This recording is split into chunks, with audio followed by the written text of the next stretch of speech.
Salam sejahtera saudara yang kekasih di dalam nama Tuhan Yesus Kristus. Kembali kita bertemu di dalam topik kita masih manusia yang manusia. Nah, kita akan terus menjelajah bagaimana akibat yang terjadi kepada manusia sesudah kejatuhan ke dalam dosa. Sesudah kita membicarakan akibat psikologi di mana manusia tidak lagi mampu menghargai diri dan kehilangan jati dirinya, maka kita akan melihat sekarang bagaimana akibatnya secara teologi. Kita akan melihat Kejadian pasal 3 ayat 8-10. Demikian firman Tuhan, Kejadian 3, 8-10. Ketika mereka mendengar bunyi langkah Tuhan Allah yang berjalan-jalan dalam taman itu pada waktu hari sejuk, bersembunyilah manusia dan istrinya itu terhadap Tuhan Allah di antara pohon-pohon dalam taman.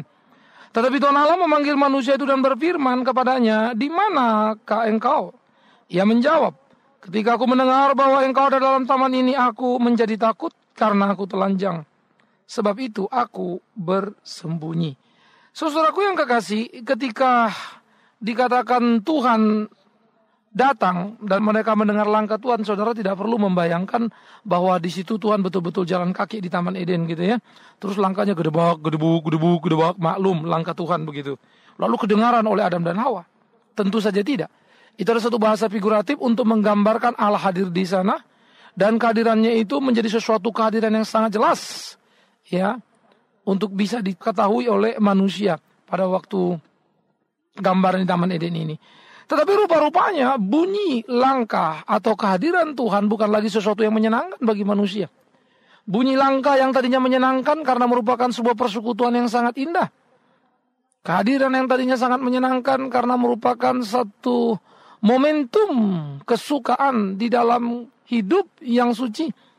Tetapi ketika manusia sudah jatuh dalam dosa, maka langkah Tuhan tidak lagi menjadi hal yang menyenangkan, tetapi menjadi hal yang menakutkan, berubah secara drastis.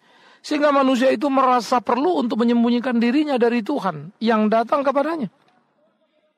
Maka langkah pertama kita lihat dalam problema teologi adalah manusia pada hakikatnya tidak lagi pernah mencari Tuhan, tetapi melarikan diri dari Tuhan. Itu sebab manusia lari dan menyembunyikan diri. Keberdosaan itu tidak lagi mampu untuk menghampiri sang kekudusan. Keberdosaan itu tidak lagi mampu dihampiri oleh yang kudus pula. Nah, oleh karena itu saudara yang kekasih, akibat yang menjadi sangat drastis adalah bukan saja manusia itu kehilangan jati dirinya, harga dirinya, tetapi manusia itu sudah kehilangan keberaniannya, kerinduannya kepada Allah. Itu sebab dikatakan berdosa, yaitu jatuh dalam dosa, manusia itu mati, dikatakan terpisah dari Allah. Istilah mati yang digambarkan sebagai terpisah dari Allah menjadi sebuah istilah yang penting. Karena manusia memang melarikan diri dari Allah. Jadi bukan Allah yang meninggalkan manusia, tetapi manusia yang meninggalkan Allah. Jadi jangan saudara mempersalahkan Allah ketika manusia jatuh dalam dosa. Jangan saudara mempersalahkan Allah ketika kita sebagai manusia menghadapi berbagai dilema, masalah di dalam hidup ini. Allah tidak pernah meninggalkan kita. Sejak di Taman Eden, manusia yang meninggalkan Allah. Nah, kenapa manusia meninggalkan Allah seperti yang saya katakan tadi? Keberdosaan sudah membuat dia tidak lagi mampu, tidak lagi enjoy, tidak lagi mampu menikmati persekutuan dengan Allah yang kudus. Dosa menimbulkan kegelisahan menghadapi kekudusan. Dosa menimbulkan rasa bersalah yang sangat tinggi menghadapi kekudusan.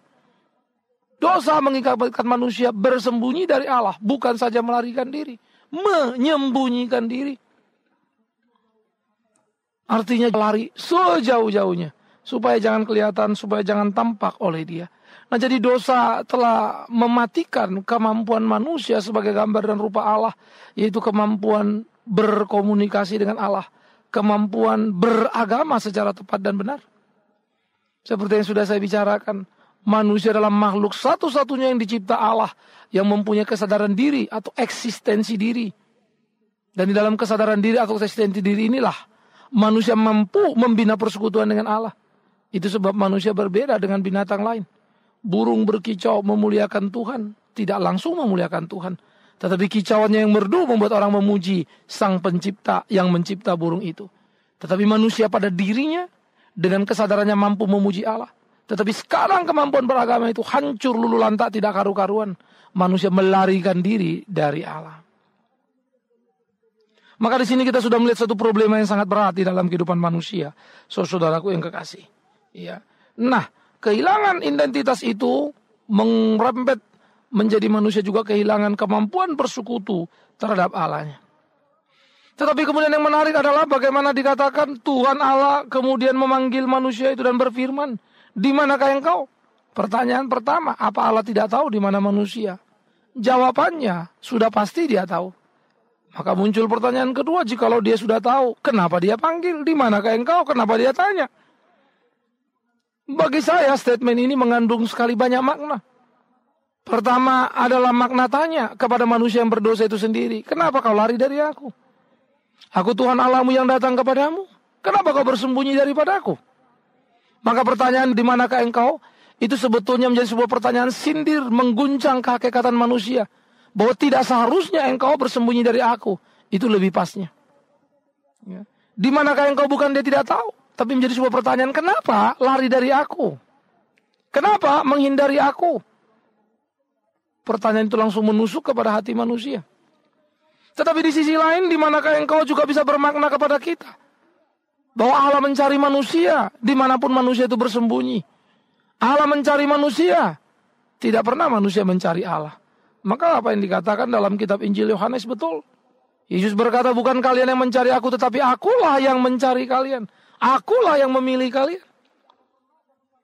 Jadi tidak ada pernah satu sahabat keagamaan pun yang mencari Allah. Tetapi Allah yang mencari manusia berdosa.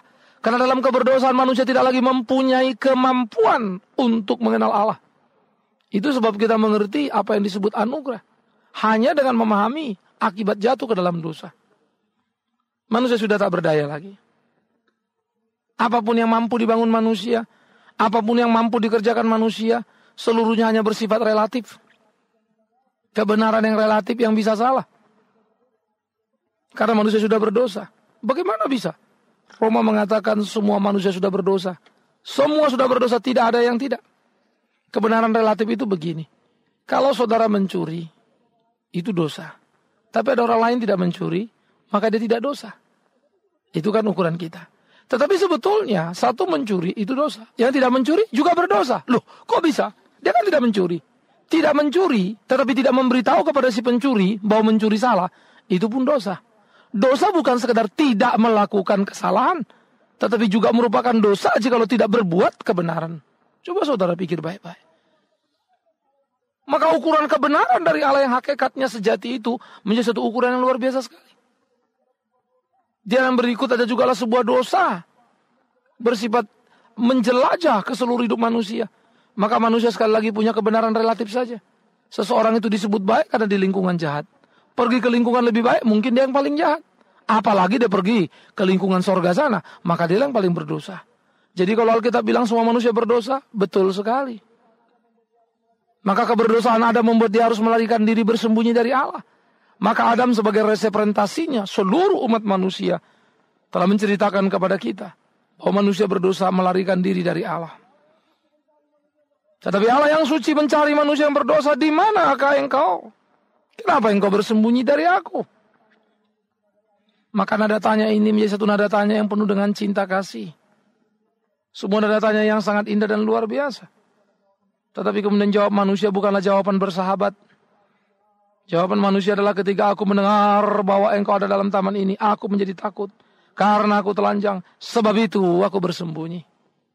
Kalau Adam takut dalam pengertian yang benar, karena memang manusia harus takut kepada Allah, maka di dalam takutnya dia akan datang dengan hormat. Tetapi sekarang manusia itu takut tetapi bersembunyi dari Allah. Maka ketakutan di sini bukanlah ketakutan yang sehat. Bukan ketakutan yang benar. Ini rasa takut yang salah.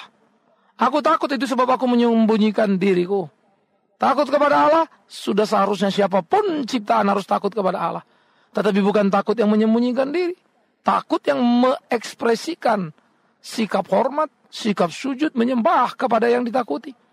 Tetapi ini sekarang takut dan melarikan diri dari yang ditakuti. Takut karena dosa yang sudah melumuri, dosa yang sudah memenuhi, dosa yang sudah menodai kehidupan dari orang berdosa. Nah, jadi saudara yang kekasih, di dalam bagian-bagian seperti inilah manusia perlu belajar untuk menyadari betul-betul realita kehidupan sesudah kejatuhan ke dalam dosa. Membuat manusia tidak lagi mampu di dalam kesadarannya mencari Allah, tetapi sebaliknya meninggalkan Allah. Sehingga dosa yang dilukiskan dalam Roma pasal 3 menjadi satu lukisan yang sangat mengerikan. Manusia tidak suka kebenaran, manusia tidak suka kebaikan, manusia tidak mencari Allah. Semuanya berdosa, semuanya meninggalkan Allah. Roma 3, 10-11. Bahkan kalau kita baca bagian Roma ini sampai lanjut terus ke bawah, maka gambaran yang muncul adalah manusia-manusia berdosa itu adalah manusia-manusia yang tidak takut kepada Allah. Jalan mereka adalah jalan berbisa yang meninggalkan maut di dalam setiap jalannya. Jalan mereka adalah jalan berdarah yang menjatuhkan korban di dalam kehidupannya. Dosa membuat manusia lulu lantak di dalam realita kehidupan. Dosa membuat manusia mampu tertawa di atas penderitaan orang lainnya. Dosa bisa membuat orang tersenyum melihat korban jatuh banyak. Asal itu musuhnya dan dia senang setengah mati. Hanya manusia seperti tak lagi mempunyai nyawa di dalam pandangan matanya. Sangat menakutkan, sangat mengerikan. Sehingga kita seringkali berkata nggak habis pikir, nggak masuk akal kok begitu ya. Wow, saudara. Ketika saudara melihat orang berbuat jahat, saudara mengatakan tidak masuk akal. Lah bagaimana lagi Tuhan yang suci? Saudara orang jahat juga sama seperti saya orang jahat dan orang berdosa. Lihat orang lain berdosa bikin dosa kita teriak. Kok begitu nggak masuk akal banget ya tindakannya. Bayangkan Allah yang suci. Pikirkanlah itu. Maka itu yang dilihat Allah di dalam dunia ini, itu yang dilihat Allah di Taman Eden itu. Manusia berdosa yang sangat mengerikan itu. Oleh karena itulah realita keberdosaan manusia mengakibatkan manusia tidak lagi mempunyai kemampuan kembali kepada Allah. Itu hanya melululantakkan seluruh konsep keagamaan yang dimunculkan, yang dibangunkan, termasuk di dalamnya agama Kristen. Karena itu agama Kristen sebagai institusi tidak akan pernah memberikan apa-apa. Agama Kristen sebagai institusi tidak akan mendatangkan keselamatan. Hubungan pribadi, pengenalan pribadi, penebusan oleh Yesus Kristuslah yang menyelamatkan. Dan mengumpulkan semua orang di dalam apa yang disebut Kristen, yaitu murid-murid Kristus atau pengikut Kristus. Bait Allah atau gereja bukan apa-apa. Itu gedung yang boleh berdiri dan bisa hancur rubuh dah karu-karuan. Karena bukan di situ kesejatiannya. Tetapi gedung dibutuhkan untuk tempat orang berkumpul, beribadah kepada Tuhan. Nah, itu sebab ketika Yesus datang ke dalam dunia, dia begitu berkonsentrasi dan dia merubuhkan atau menyucikan bait Allah. Membersihkan bait Allah, jungkir balikkan semuanya. Why? Bukankah dia harusnya respek dan hormat terhadap bait Allah? Jawabannya sangat sederhana. Karena bait Allah telah dijadikan sebuah institusi keagamaan di mana kepalsuan dibangun dan arogansi para pemimpin agama yang menista umat dan menganggap umat sebagai orang berdosa dan perlu tebusan. Tetapi tanpa sabar dia menempatkan dirinya sebagai gantinya Tuhan. Memponis si abai dan begini dan begitu. Akhirnya para hamba-hamba Tuhan sudah menjadi Tuhan. Menentukan mana yang benar, mana yang salah. Semaunya saja. Mengutuk dan memberkati orang seenaknya saja. Institusi keagama persis seperti dulu. Kembali diperjualbelikan di dalam satu nada yang tak sehat. Oleh karena itu saudara, di dalam kerinduan dan ketulusan, di dalam kesejatian ingin melayani Tuhan, tak lagi ada kemampuan pada manusia untuk melakukan itu. Kecuali oleh pertobatan. Kecuali oleh penebusan yang sejati oleh Yesus Kristus. Darahnya yang menyucikan. Jadi kita melihat akibat teologis adalah sebuah akibat yang sangat besar di dalam hidup manusia. Sehingga manusia sudah coreng-moreng akibat dosa itu. Sistemnya itu sudah tidak tepat lagi. Kalau telepon kepada Allah itu istilahnya gerdek-gerdek begitu ya.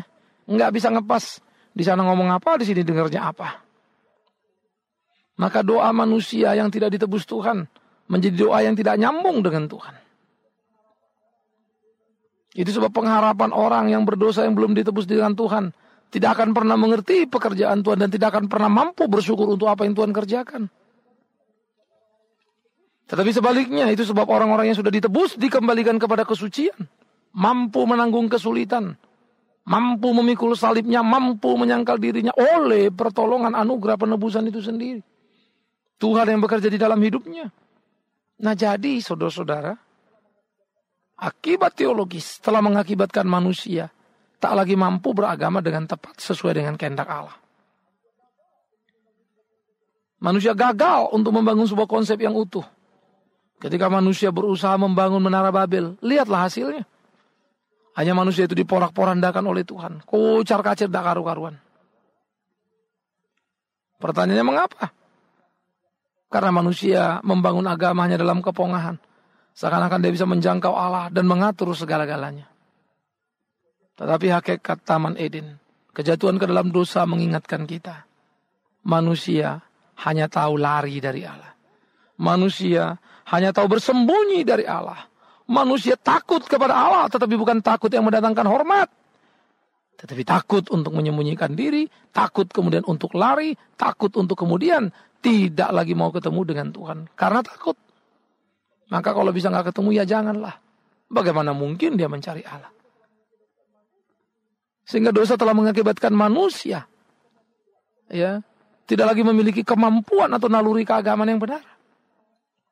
Akhirnya arah agama itu salah melulu. Mirip sepertinya tepat tapi tidak. Kayak barang palsu gitu kan. Kalau saudara lihat barang asli, barang palsu, saudara nggak ahli, nggak bisa bedain. Mirip-mirip sih. Apalagi kalau yang palsunya itu sentuhannya begitu luar biasa. Katakanlah palsu kelas 1 begitu ya. Waduh, saudara nggak bisa bedain. Ahlinya yang bisa bedain. Nah begitu juga agama. Maka dia menjadi mirip-mirip dengan kebenaran sejati. Mirip-mirip dengan Yesus Kristus. Maka dia mirip-mirip, sepertinya benar. Tak taunya cuma mirip, tetap aja barang palsu. Karena itulah agama Kristen tidak boleh menjadi institusi yang dibanggakan. Agama Kristen tidak boleh menjadi institusi yang diberhalakan. Agama Kristen adalah kumpulan dari orang-orang percaya kepada Kristus. Maka percaya kepada Kristus harus menjadi ukuran utama. Secara personal, pribadi lepas pribadi. Di berbagai tempat, di berbagai gereja, belajarlah beribadah kepada Tuhan di gereja masing-masing. Dengan benar, dengan tepat, sesuai dengan kehendaknya. Jangan habiskan waktu untuk melihat ke kiri, ke kanan, memaki-maki orang lain. Habiskan banyak waktu untuk membedah dirimu, menemukan jati dirimu. Adakah di dalam hatimu kau takut pada Tuhan? Atau kau cuma beragama, tapi kau tidak takut pada Tuhan? Habis kau beribadah, kau bisa membuat keributan, pertikaian. Kau bisa berbuat dosa. Dan bahkan kau nikmati. Setiap kali kau berbuat dosa tidak ada penyesalan. Artinya apa? Dosa berpesta pora dalam dirimu. Tapi kau ada di gereja. Ada di dalam institusi agama. Atau bahkan mungkin aktif. Nah karena itu saudara, baik saya, saudara, kita semua, sama kita. Marilah kita menghadap kepada firman hidup itu. Menemukan jati diri kita. Karena itu cintailah firman itu. Lebih dari kau mencintai institusi gerejamu. Cintai firman itu. Lebih dari kau mencintai bapak pendetamu. Cintai firman itu. Lebih dari kau mencintai istrimu, suamimu, anakmu. Cintai firman itu. Bahkan lebih dari kau mencintai dirimu sendiri. Supaya firman itu memuaskan kita. Menuntun membimbing kita ke arah yang pas. Kita yang berdosa tak lagi mempunyai kemampuan jalan sendiri. Kita selalu memerlukan tuntunan bimbingan Roh Kudus. Kita yang berdosa ini adalah seperti orang buta yang lepas dari tongkatnya. Malapetaka menanti kita. Tetapi tongkat itu bukan sekedar tongkat, tapi tongkat yaitu firman itu menjadi tongkat bermata yang bisa menuntun membimbing kita kemana saja kita mau dengan tetap tidak salah arah. Bayangkanlah seorang buta dengan tongkatnya. Maka itulah orang Kristen dengan firman. Tapi jangan bayangkan tongkat biasa. Tongkat yang bermata dua. Tajam melihat. Dan tidak ada yang bisa menjebaknya. Maka tongkat itu boleh dikatakan orang yang menuntun, membimbing kita. Wow. Luar biasa. Maka keindahan dan kenikmatan hidup bersama itu, saudara, menjadi sangat penting di dalam kehidupan kita. Supaya kita terus berjalan bersama dengan Tuhan. Menggantungkan seluruh hidup kita kepada Tuhan. Karena itu sadarilah keberdosaanmu. Jangan pongah hidupmu. Sadarilah kekuranganmu. Jangan lihat kekurangan orang lain. Belajarlah menghitung kesalahanmu. Jangan hitung salah orang lain. Sehingga kau punya cukup waktu untuk menemukan dirimu. Dan tahulah kita bahwa kita orang berdosa yang perlu belas kasihan Tuhan. Saudara-saudara, mungkin Anda perlu berhenti sejenak untuk merenung diri. Jangan-jangan kita terlalu ahli menjadi seorang Farisi. Memuji diri dengan aktivitas gerejawi kita. Tapi akhirnya kita tak pernah mampu memainkan peran si pemungut cukai yang tertunduk. Dan dengan rasa gentar ia berkata, Tuhan ampunilah aku orang berdosa. Sehingga Tuhan mendengar doanya. Atau kita menjadi orang-orang beragama yang salah karena kebanggaan kepongahan pada diri kita dan berkata, aku lebih baik dari si pemungut cukai, aku lebih baik dari orang lain. Oh Tuhan, kau tahu aku 1 minggu puasa 2 kali. Hebat. Kau tahu Tuhan, aku tidak berbuat salah seperti si pemungut cukai. Tapi setumpuk kesalahan lain mengikutinya. Termasuk pada waktu berdoa, dia sudah bersalah. Karena dia sudah menghina orang lain, menghakimi orang lain, memuji dirinya sendiri. Dan Tuhan benci itu. Bayangkan, ketika dia pikir dia benar, dia sedang melakukan kesalahan. Betapa rentannya kita terhadap dosa. Tidak punya daya tahan apapun. Karena itu berserulah kepada Allah supaya dia menguatkanmu dan menguatkanku. Berserulah kepada Allah supaya dia memampukan kita melewati hari-hari kita. Menang atas dosa. Tetapi itu hanya mungkin jika Allah bersama dengan Tuhan. Karena itu bangunlah.